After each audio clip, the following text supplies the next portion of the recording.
got a mama black bear on the hunt for a decent meal for her little ones. And get this, it's their very first trip to the beach. Talk about a family vacation, but time's ticking. In just a few hours, the tide's coming back in, so they better stick close to Mom. Ooh, what's this? Looks like crabs are on the menu.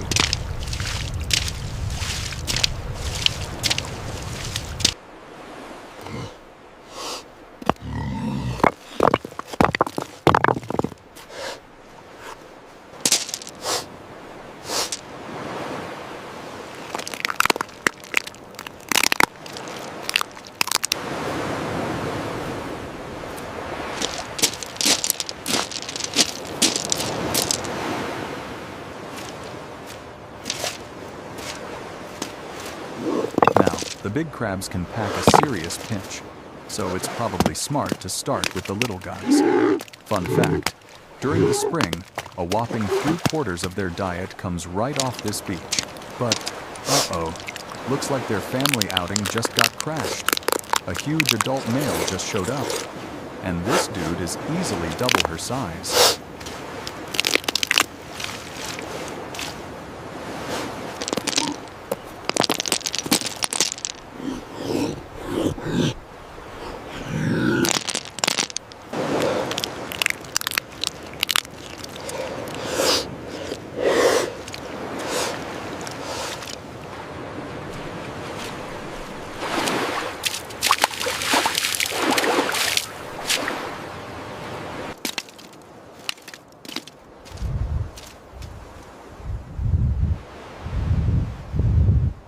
And yeah, they've wandered right into his territory.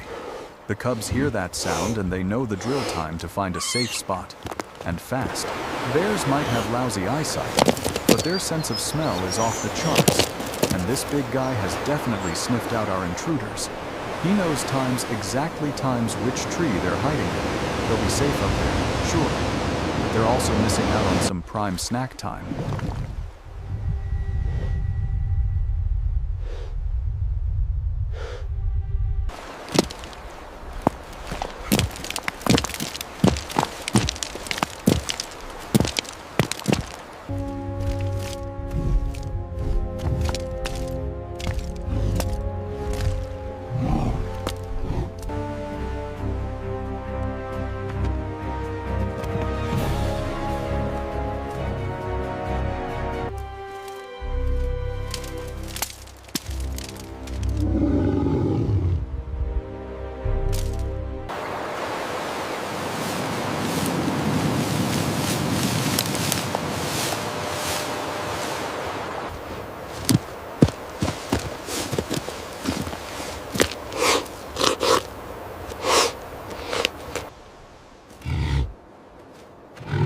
For now, he's just gonna leave his scent mark a little keep out sign for any other trespassers. So the family gets the hint and moves along.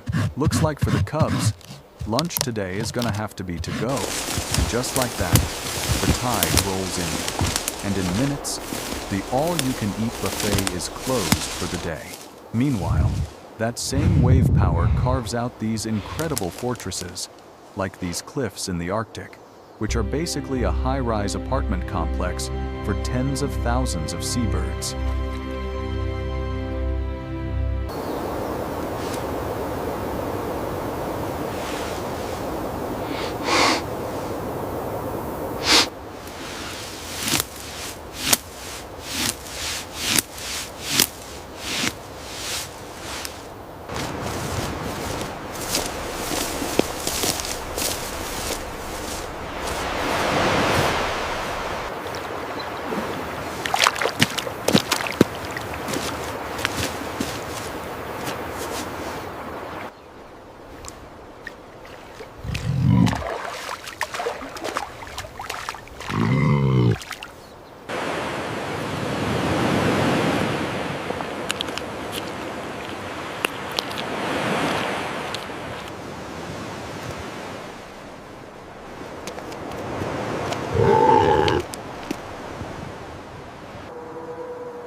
way to get to these cliffside condos is by air, and they've got plenty of little nooks and crannies for anyone who can make the flight. But to get groceries, these birds have to conquer the big blue ocean. And here comes our hero, a puffin. He's a fisherman and a father. And get this, he's got a mate for life. They both split the chores of raising their week-old chick, their little puffin, who, by the way, demands 5 square meals a day.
The parents take turns on fishing duty, and right now, it's Dad's turn.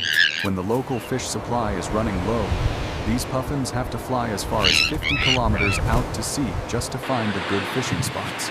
Once they get there, they dive into a whole other world. But the best fishing holes are a hot commodity, and they've got some company.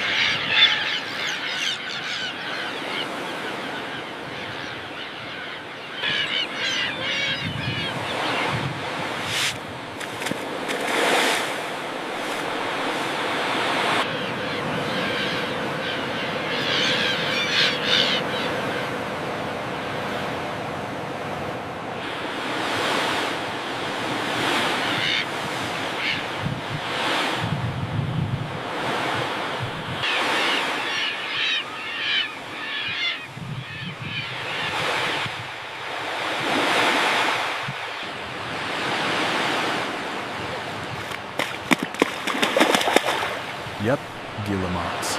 Just like our puffin, their wings are short and stubby, perfect for diving. Puffins can actually hold their breath for over a minute and dive down as deep as 40 meters. And look at that, a successful catch. But now comes the hard part, the long flight home.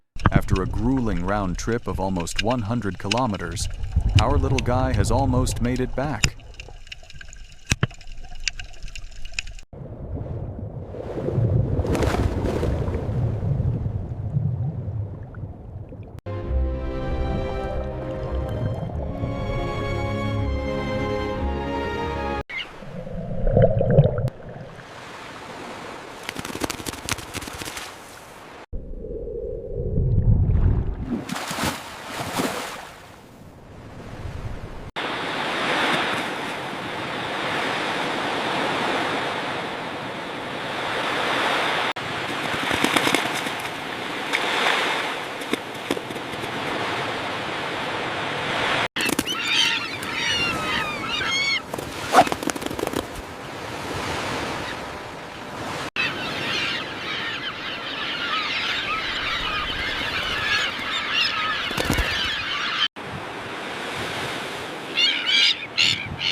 hold on, there are pirates on this coast, all over the place.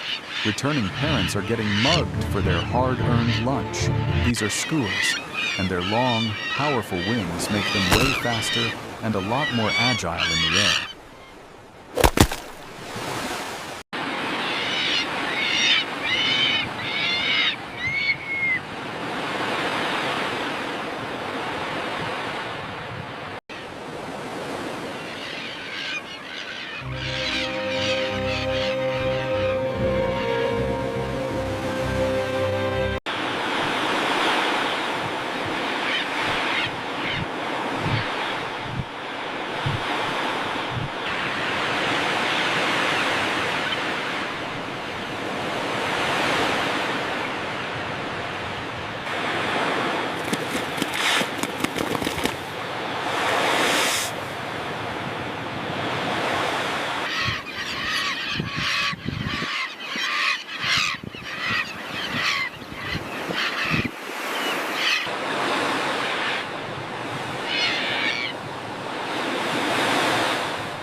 So our puffin has to pick the perfect moment to make a break for it. Oof, a near miss, a last-ditch, desperate burst of speed, and he's done it. He's home free.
Safely home after a grueling 3-hour round trip where his patient partner has been waiting. And the good news is, their little puffling gets to eat today. But with fish populations on the decline, a lot of puffins are really struggling to find enough food for their chicks these days. Springtime brings the puffins back to these slopes. They spend their days preening and preparing for the nesting season ahead.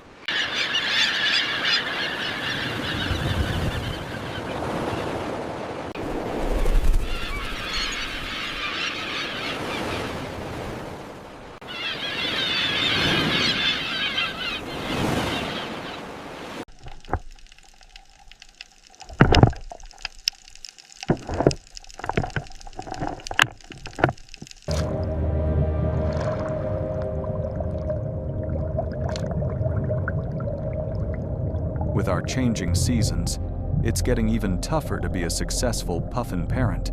Now, let's hop over to the eastern United States, where a lot of rivers are chock full of crayfish, kinda like crabs. They've got this hard, protective shell and some seriously powerful pincers. But the queen snake? It eats crayfish and absolutely nothing else. Talk about a picky eater. The creature's armored shell, captured in stunning detail, But here's the hides a catch. surprisingly It delicate won't eat sensory just system, any old crayfish. constantly scanning the No. environment. This snake is extremely selective. See, as crayfish grow, they have to shed their armor. Every 3 to 4 weeks, a little split appears on its back. The old shell just kinda hinges open, and the crayfish wiggles its way out, all soft and squishy. And times is the perfect moment for our snake to strike.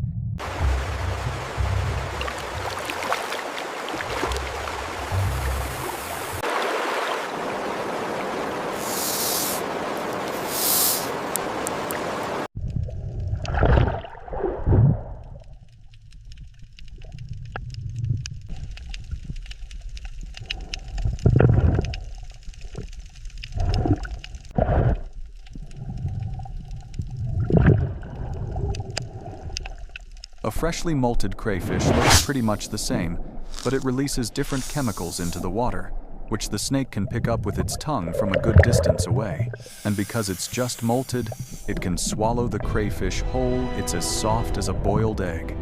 All right, now let's head down under. Australia. What a fascinating place for anyone who loves nature.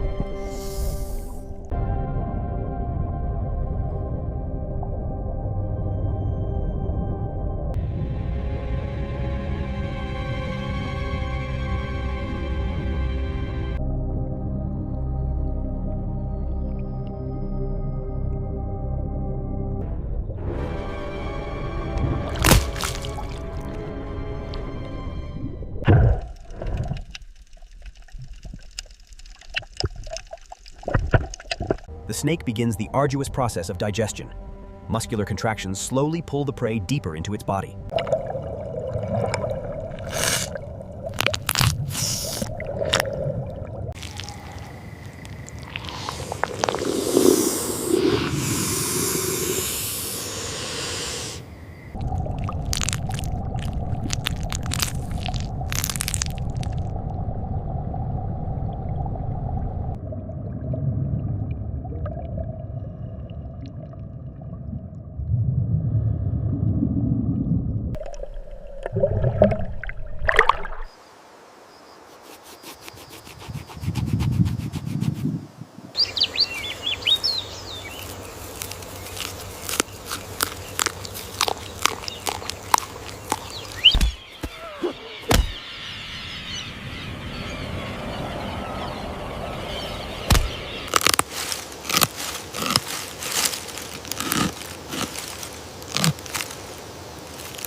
I mean, it's a land packed with the most amazing creatures, from kangaroos and echidnas to the duck-billed platypus.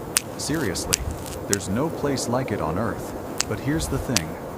A lot of these incredible animals are also some of the most threatened on the planet. So, the folks here have had to get pretty creative to protect them. And there's one story in particular that I find fascinating. The story of the quoll.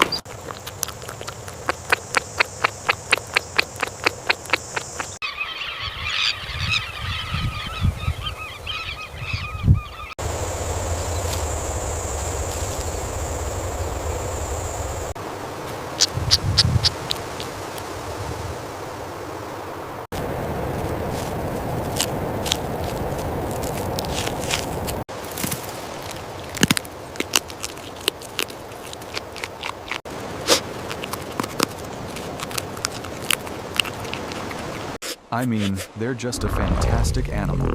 Look at that thing. Super cute. You want some more? There you go. Now, as the name suggests, the northern quoll hangs out in Australia's northern territories. It kinda looks like a mouse, but when it's breeding time, it gets a little pouch for its babies. Because yep, it's a marsupial. And this little marsupial is a carnivore. Bubbles aggressively, the tiger quoll investigates, recognizing the potent defense mechanism of the introduced toad.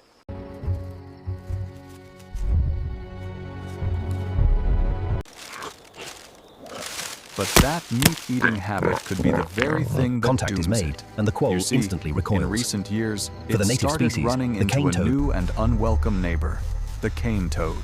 The cane toad originally comes from South America, but ever since it was introduced to Australia, it has been absolutely He's agitated wrecking in the the corner local there. wildlife. The behavioral score It's is the elevated, textbook and we should monitor definition of an closely. invasive species.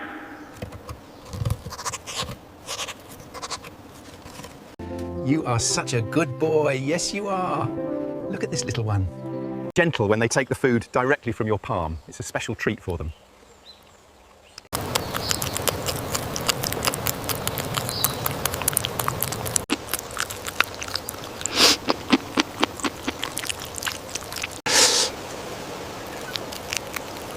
The big problem for a hungry quoll is that this toad is also super poisonous. Those glands on its back secrete a deadly venom. The cane toad population has just exploded across Australia, and unsuspecting quolls have been poisoned by the thousands. So, here at the Territory Wildlife Park near Darwin, they're bringing quolls into captivity as an insurance policy against extinction.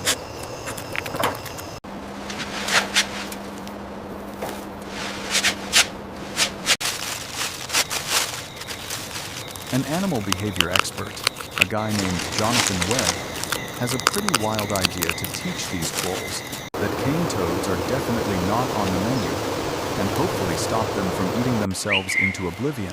He said, "When I came up with this idea, people said, 'You're crazy. It's never going to work. You can't train quolls to avoid eating cane toads.' And Jonathan's unconventional plan all starts with making cane toad sausages. They use the non-poisonous parts of the toad. But here's the kicker. They add a chemical that makes the quolls feel a little bit sick. The hope is that the Humidity levels are quolls will consistent connect across all that sectors nauseous now. I'm logging feeling the current readings with the now. taste Sector of 3 cane is toad slightly low. and steer Threshold. clear of them in the wild. The next Right here morning, looks good. Let's hope every he takes the bowl bait this is time. empty, and the quolls are definitely feeling the effects of that special ingredient. They're a lot quieter than usual, but that should only last for a few hours. Now, it's time for round 2 of those specially made toad sausages. Jonathan is really hoping for a different outcome this time when he checks on the quolls. As he says, "We've got 6 animals to check today.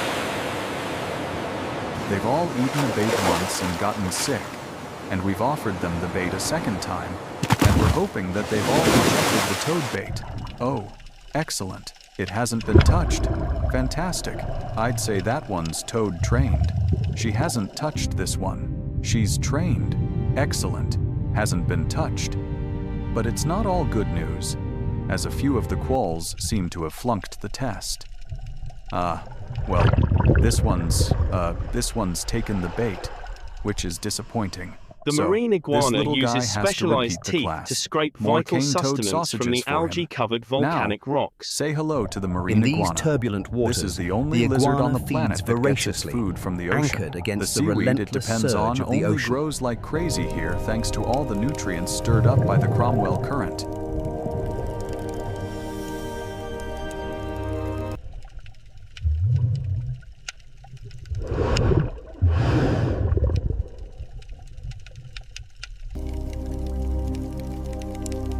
Once he hits the water, he's got just 30 minutes to find his meal. Any longer than that, and his muscles will lock up and he'll drown, because, like most reptiles, he just can't handle the cold. Now, that chilly water isn't an issue for a warm-blooded cormorant. She can hang out in there all day, but she can only hold her breath for a couple of minutes.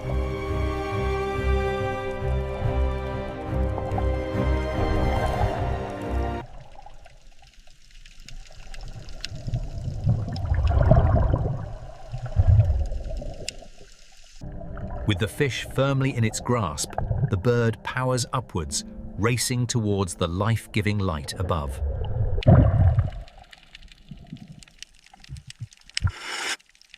He, on the other hand, completes his entire half-hour trip on just a single breath. His flat face and Bracing sharp firmly teeth against make the him an relentless efficient current, this seaweed remarkable mowing reptile machine. clings to the But with the algae-covered clock rocks. ticking, he has to eat fast. The cormorant, having caught its fish, pops back to the surface. One last mouthful, and it's also time for the iguana to make a run for it.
Leaving the crashing waves behind, we enter the serene embrace of the rainforest, where every leaf drips with life-giving water.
But to keep his muscles from locking up in that cold water, he's got to get back to shore, and fast. So yeah, he could really do without this nosy seal wanting to play. Dry land is now just 30 meters away, but the biggest challenge is still ahead. The powerful surf is now fighting him every step of the way. He's out, but he was in the cold for so long that he's completely gassed.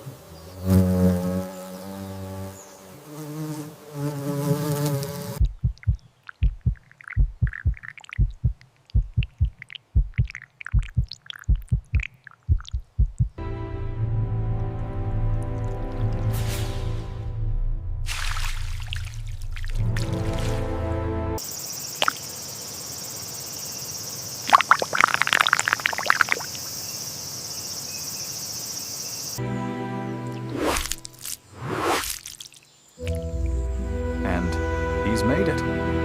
The danger's over, which is a good thing, because this guy is a dad, and he's on guard duty for some very precious eggs. For the past few weeks, a bunch of different females have stopped by, one after the other, and left him in charge of their future kids. Some of them are just about ready to hatch.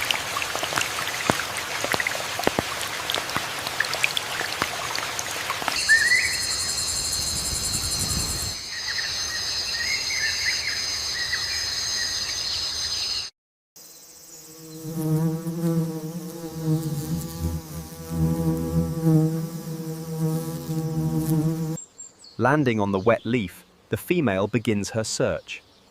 The eggs represent a future host for her young.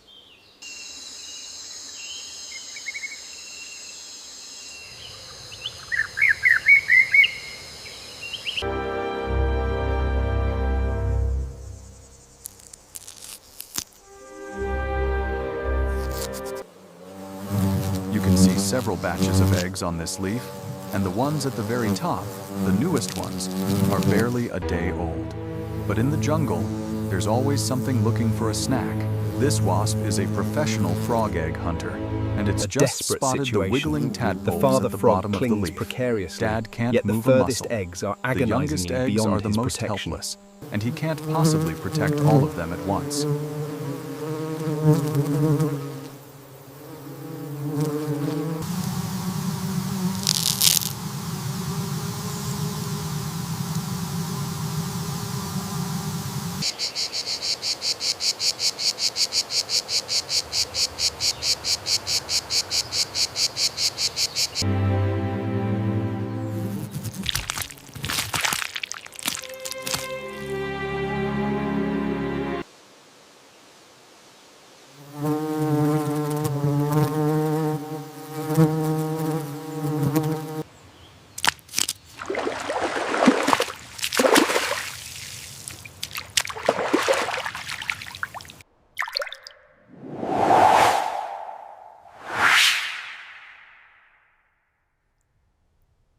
The invader is met with explosive force. A precision strike, captured in slow motion, sends the wasp tumbling away from the clutch. But these little tadpoles aren't as helpless as you'd think. In an incredible move, the unhatched tadpoles can actually sense the danger, and the oldest and strongest ones wiggle themselves free and drop right into the stream below. The eggs at the top, though, are still too young to hatch, and now the wasps know they're there. But the male's back looks a whole lot like that youngest batch of eggs.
And so the journey begins.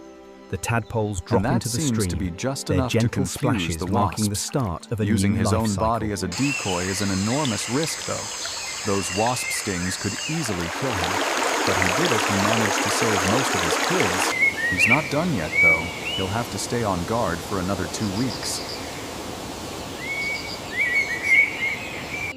And so the next generation waits patiently for the rains to come, ready to begin their journey.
jungle, just making it through the day counts as a win. Now, somewhere along this stretch of sand that looks totally empty, there's actually a massive amount of food. We're talking Cape fur seals. There are around 10,000 of them here. The adult seals are big and tough, but their pups, not so much.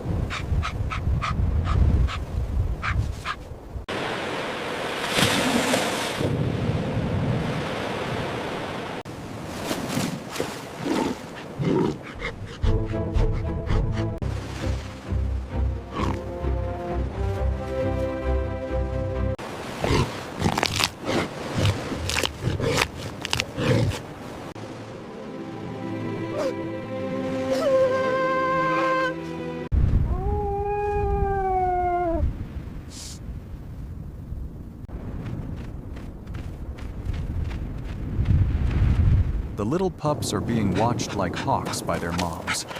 This hyena, however, she knows how to play the long game.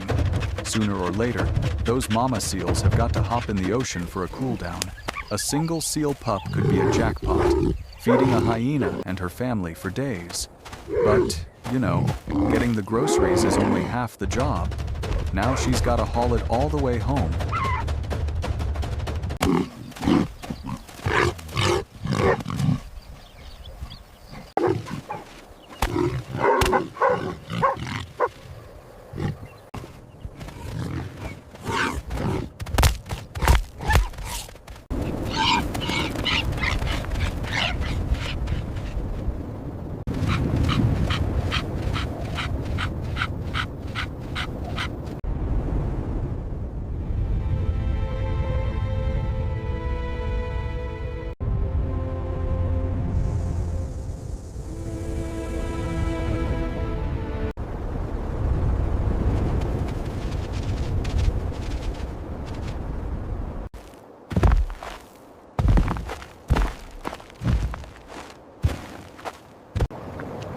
Oh, and look who crashed the party, a jackal.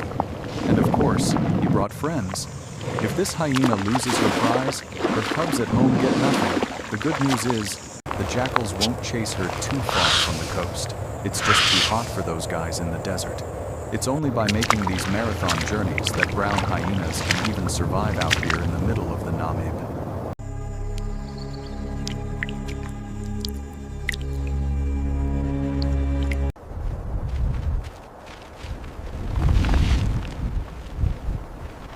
Okay, check this out. It's a giant Galapagos tortoise, and he has climbed all the way up the side of this huge volcano and is just wandering around the rim of the crater. But why on earth would he come to such a He's attempting bleak to and, align the plastron frankly, against her carapace. uninviting The tremendous place? scraping force Well, combined with his deep tortoises are resonant call. reptiles, so they can't cook up their own body heat like we do. They're basically solar powered.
And these particular fellas have come up here for a spa day, warming themselves on hot volcanic rocks right next to jets of steam and stinky sulfur gas. They live longer than any other animal on Earth.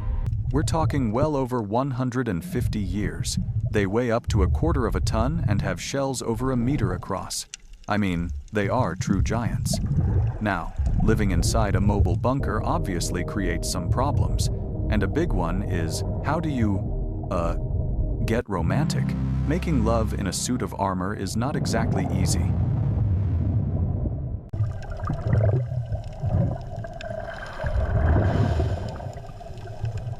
A solitary blue shark cruises the open ocean, an apex predator searching for sustenance in the But the vast, males deep have a blue. pretty ingenious solution for that.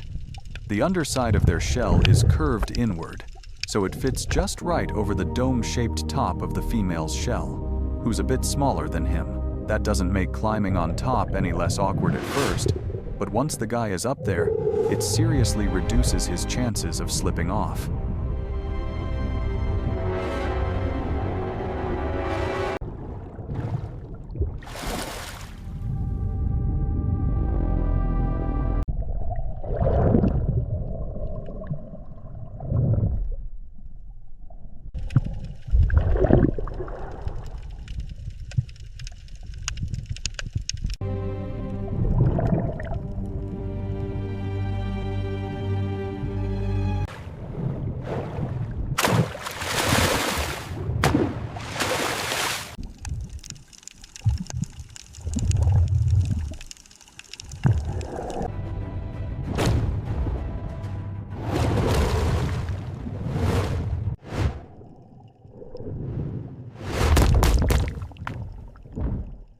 The two shells fit together as perfectly as a couple of spoons, so the real business can begin.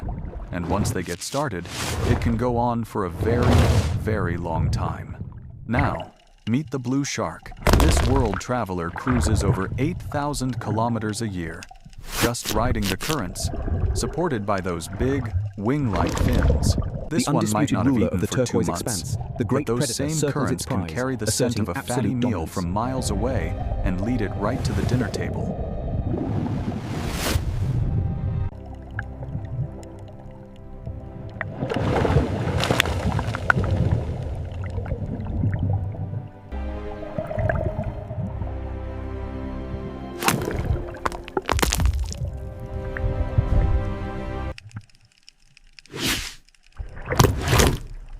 After days on the road or, in the water, the smell of food is getting a lot stronger. And there it is, a dead whale, probably hit by a ship. This could be a massive feast, but our blue shark has to be careful. Great white sharks, which are about 10 times heavier than a blue, get extremely possessive around a whale carcass.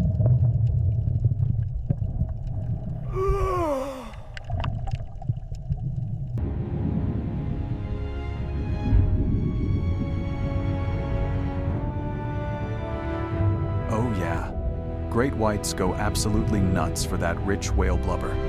Turns out it's a huge part of their diet, kind of like their version of a supersized energy drink, music. Once the big guy has eaten his fill, the B team moves in. Smaller guys, like the blue sharks, arrive to handle the leftovers. And as the oils from this floating buffet spread out, it's like sending a dinner invitation on the ocean currents. And suddenly, even more blue sharks crash the party.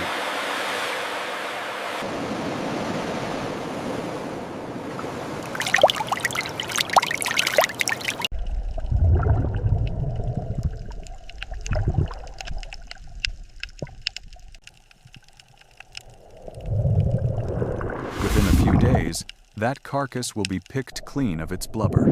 Then, without all that oil to keep it afloat, it'll sink down into the deep. The blue shark, with its fat reserves totally topped off, can now survive for another 2 months without a single bite. Northern Australia has the highest tides in the tropics, which leaves these huge areas of shoreline exposed.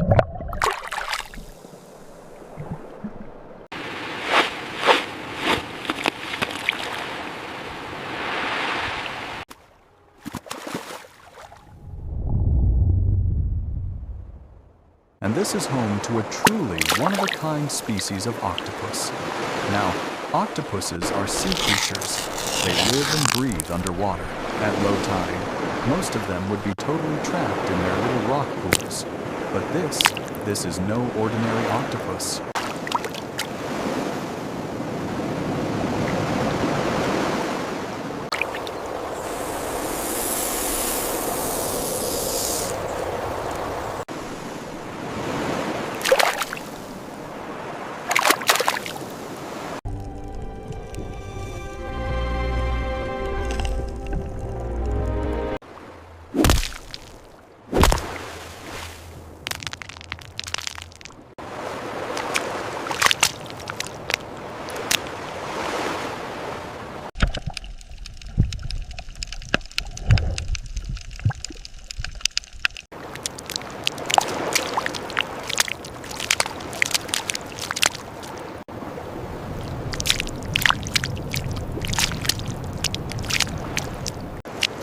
the only one specifically adapted to walk on land. It just pulls itself along using the hundreds of tiny suction cups that line its arms. Pretty wild, right? It's hunting for crabs, just taking a stroll from pool to pool, aside from one very startled-looking fish. This one is empty, so the octopus moves on. A rock pool might seem like a safe little haven, but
The tide rises quickly here, signalling the end of the low tide hunting window.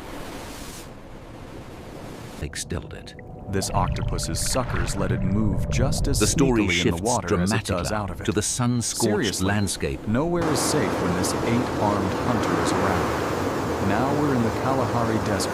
There's more food here, but it's all hiding.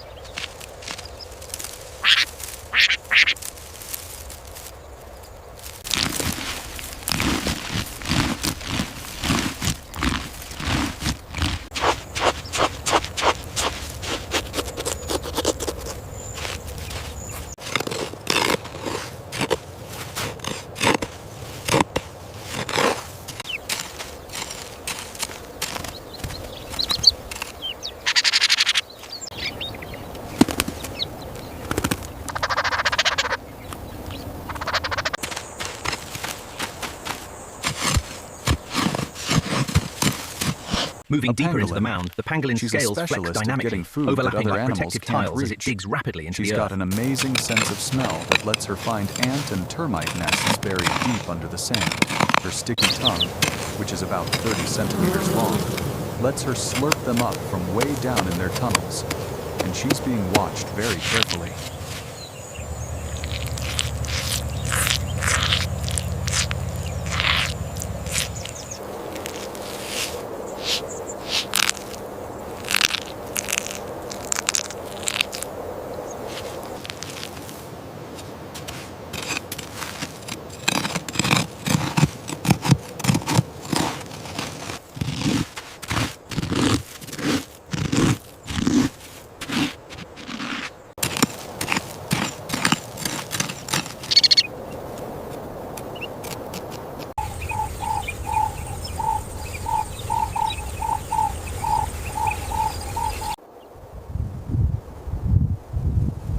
The drier it gets, the deeper the termites build their homes. Many are way beyond the reach of even a pangolin, but not for an aardvark. This is the world's largest digging animal. Its sense of smell is incredibly sharp. Those shovel-like claws and powerful legs let it dig down to depths of 5 or even 6 meters.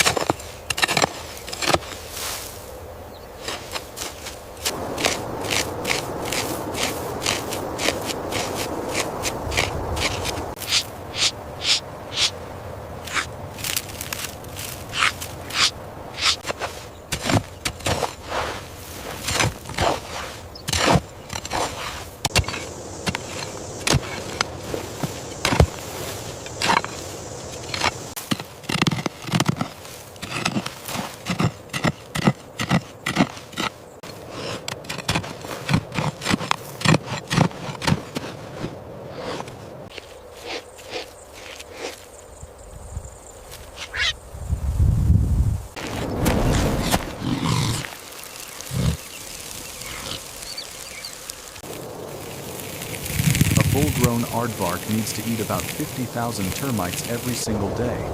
Termites are super nutritious and full of water, and lucky for the aardvark, they're available all year.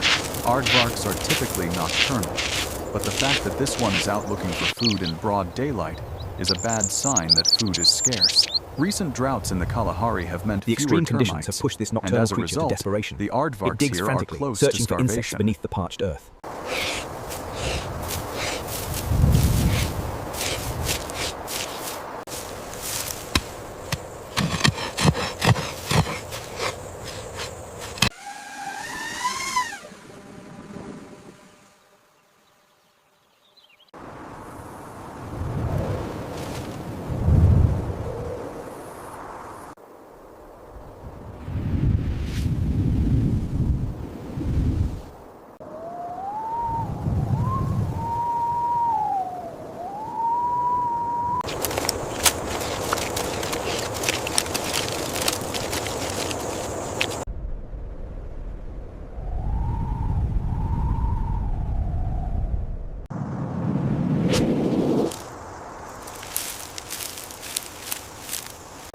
Changes in the world's climate are affecting so many of Africa's animals.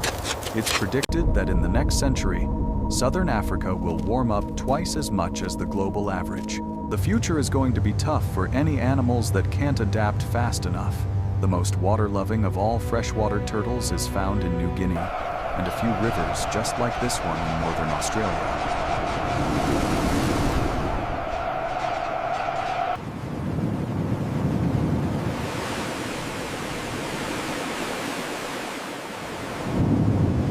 Gliding effortlessly through the sunlit shallows, the pig-nosed turtle uses its distinctive flippers to navigate the golden sandy bottom.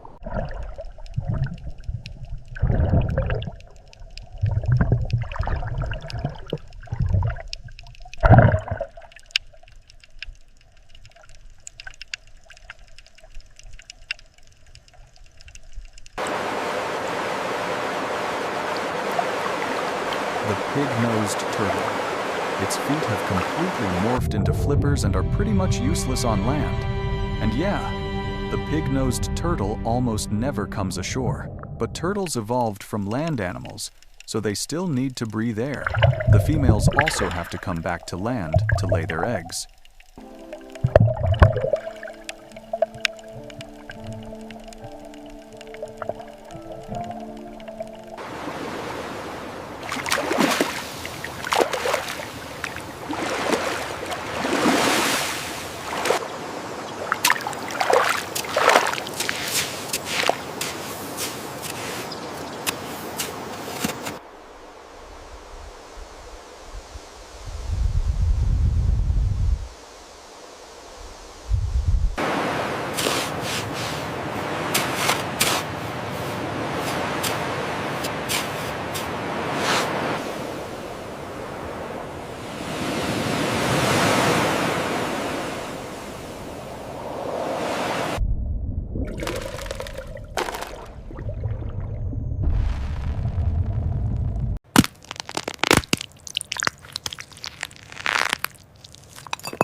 Pignoses nest during the dry season, way up high on the riverbank. If turtle eggs get wet, the babies inside will drown. At least, that's the rule for most turtles. An egg is a huge energy investment for a turtle, just like for any reptile. So turtles go to a lot of trouble to make sure they lay their eggs in safe, dry places.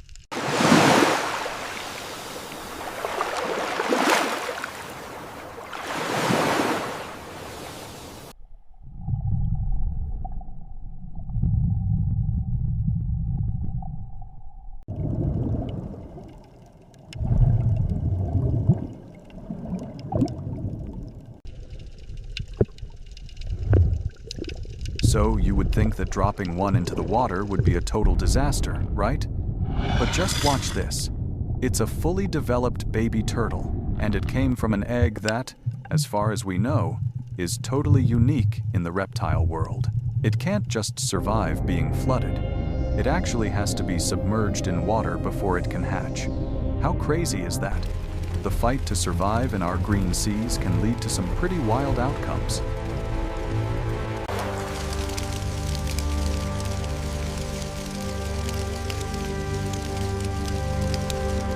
Once a year, one particular meadow in Australia is completely transformed. Around the first full moon of winter, an entire army just materializes. Spider crabs. For the past year, they've just been munching away in deeper waters. Now they're marching across the seagrass plains, and there are hundreds of thousands of them.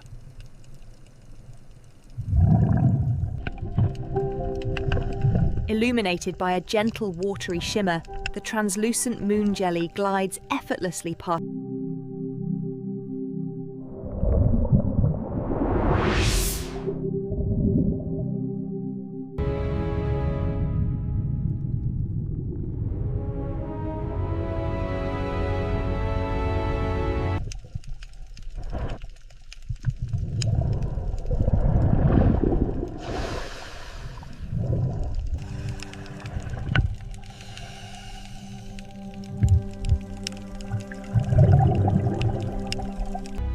They just clamber all over one another, creating these massive mounds, some of them nearly 100 meters long. They're not looking for a date, and they're not laying eggs. They have come here to grow. Like all crabs, their bodies are stuck inside a hard shell that can't expand. So to get bigger, they have to bust out of it. And that lets the new, soft shell that's formed underneath expand.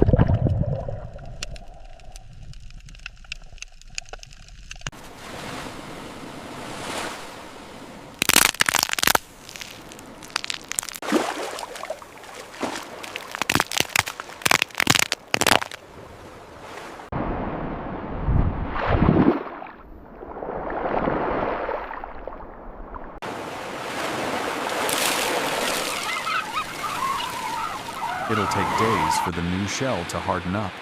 Its legs are so limp they don't even work right. The crab is completely exposed and in a ton of danger.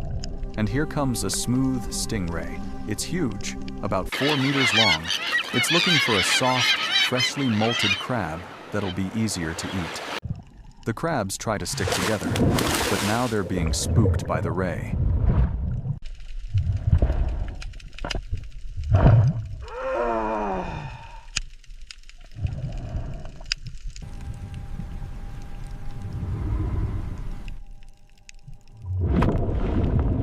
They're scattering everywhere. A newly molted crab is way too weak to keep up with the crowd. The safest place to be is right in the middle of that pile.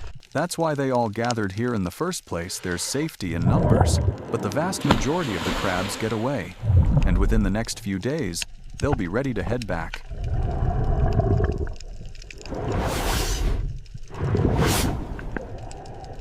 With slow, powerful movements, the massive predator pulls away from the feast, drifting back into the depths. To the deep, and get back to their lonely lives wandering around for food. This isn't a graveyard. It's a victory celebration for 100,000 crabs that successfully molted. Now, blacktip reef sharks. They're bigger and more powerful than the trevally fish, but not as fast or as agile. As the little light hardy fades, heads the are great white totally aware of disappears into them. the deeper, darker But as blue long as depths, they stay becoming just out one of with the reach, shadows. they don't have much to worry about.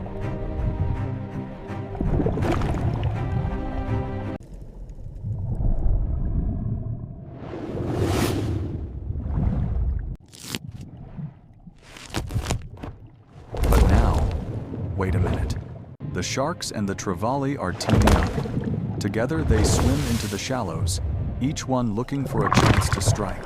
The trevally make the first move, and the hardy heads bolt for safety back in the waves. And this is exactly what the sharks were waiting for.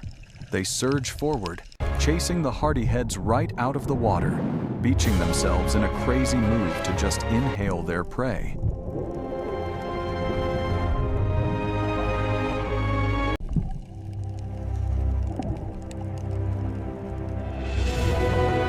The hardy heads that escaped the sharks swim back out to deeper water, only to end up right in the mouths of the trevally. Now the waves pulling back help drag the sharks back into the water. Man, what chaos. And in the middle of it all, the With seabirds the feast get their concluded, chance. the majestic It's a blue total shark turns feeding towards frenzy the open in only ocean, 10 gliding centimeters of water. effortlessly into the turquoise expanse.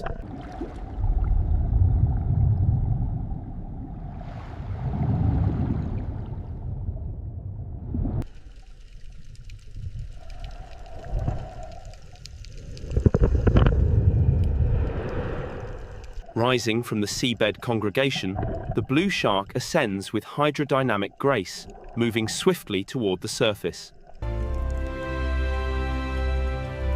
Over half of all animals in the open ocean just drift along on the currents. Jellyfish cross entire oceans, feeding on whatever is unlucky enough to get tangled in their tentacles. Some can grow to a meter, or even 2 meters across. And when they hit the jackpot and drift into a patch of sea that's rich in plankton, their numbers just explode. It's a jellypocalypse.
It's such a successful strategy that jellies are one of the most common life forms on the entire planet. But among the jellies, and looking a little bit like them, is a much more complex and sinister creature, the Portuguese man's roar. It floats with a gas-filled bladder that's topped by a little vertical membrane.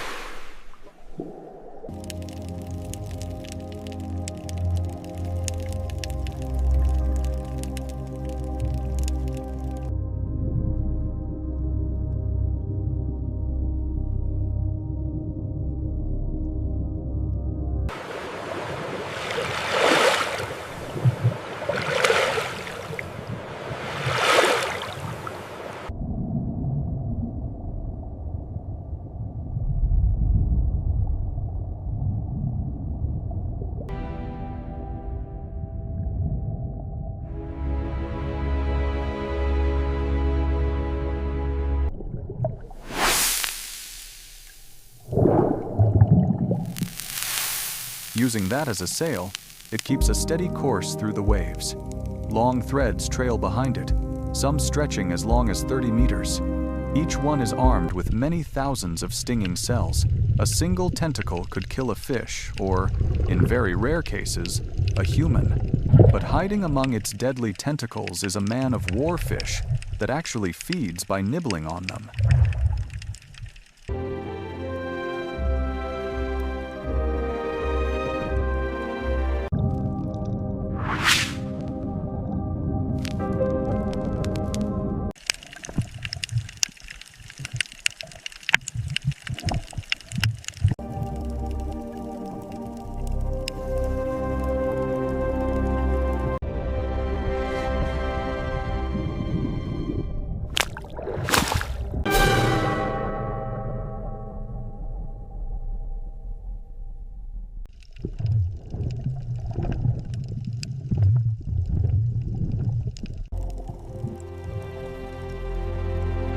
While this fish has some resistance to the stings, it still has to be extremely careful. Most other fish are not so lucky.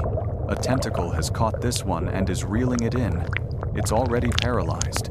Specialized muscular membrane, tentacles the fish then begins to pass break the victim down to as the others digestive that fluids digest activate. the catch, basically liquefying it with powerful chemicals. Armed with stinging cells, this jellyfish paralyzes its prey, towing the meal through the murky water as digestion begins.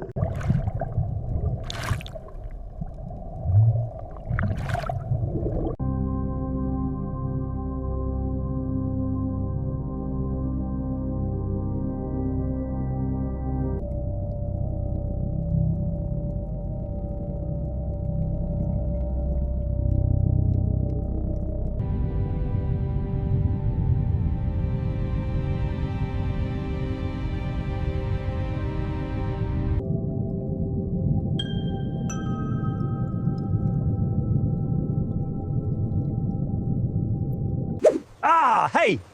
Applause. Give that back! In the end, all that's left is just a scaly These remarkable little creatures husk. are known for their intelligence Music. and curiosity. And get this, this Well, little perhaps a eating little too machine can curious. snatch up over 100 small fish in a single day. Music. You know, some animals are just plain sneaky. They'll sit there looking totally innocent, then suddenly swipe your glasses, lunge for your jewelry. They're coming closer, hurry up! And I'm telling you, Get back, get back! it's actually pretty darn scary.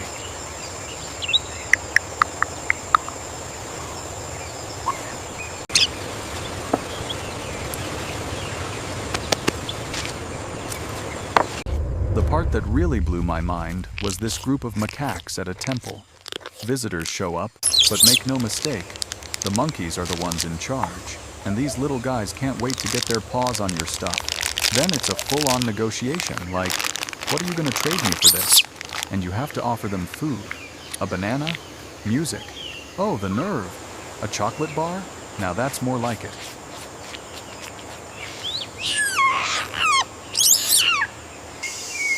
I mean, they will take advantage of you in ways you wouldn't think possible. It's pretty wild. You know, about 80% of all animal species on our planet are insects. They're a huge part of the food chain. A walking buffet for countless birds, fish, and other animals. They help fertilize and air out the soil.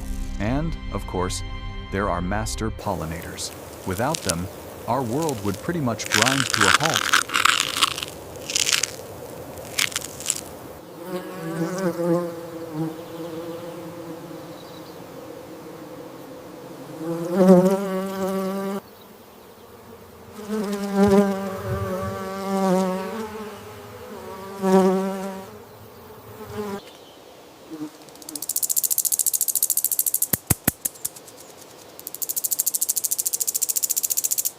Within the humid confines of the greenhouse, the young mantis prepares to take flight, launching itself into the vibrant ecosystem. So, with just 3 spots left on my ark, it would feel totally wrong not to include at least one insect. And butterflies, they just make you happy. There are thousands to pick from. But this butterfly house has one of my all-time favorites. I chose it simply for its stunning beauty. Say hello to the Priam's birdwing butterfly. Balancing precariously on the vibrant petals, the butterfly sips its fill of nectar, a vital source of energy.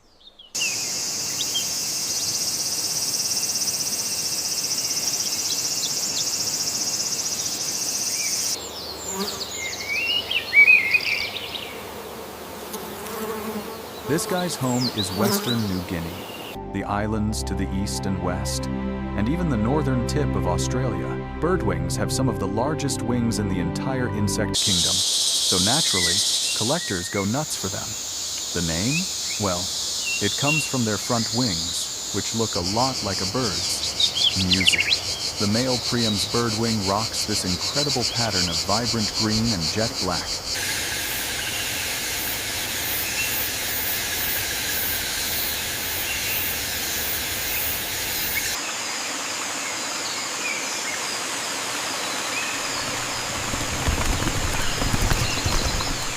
Music. The females are actually bigger and a little less flashy, but honestly, they're just as lovely. These butterflies are incredible flyers, soaring for long stretches high above the forest canopy. Music. But here's the catch. These beautiful insects only get about 10 days as a fully formed adult butterfly. Music, so if I bring him aboard my ark, well, we're not going to have a lot of time together.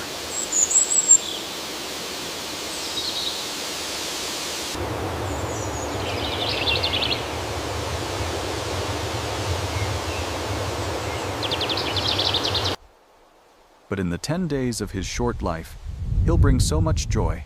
I'm just happy to have him on board. Music. Hey, he doesn't want to leave. Off you go now. Go on. Okay then. Stay on board. Music,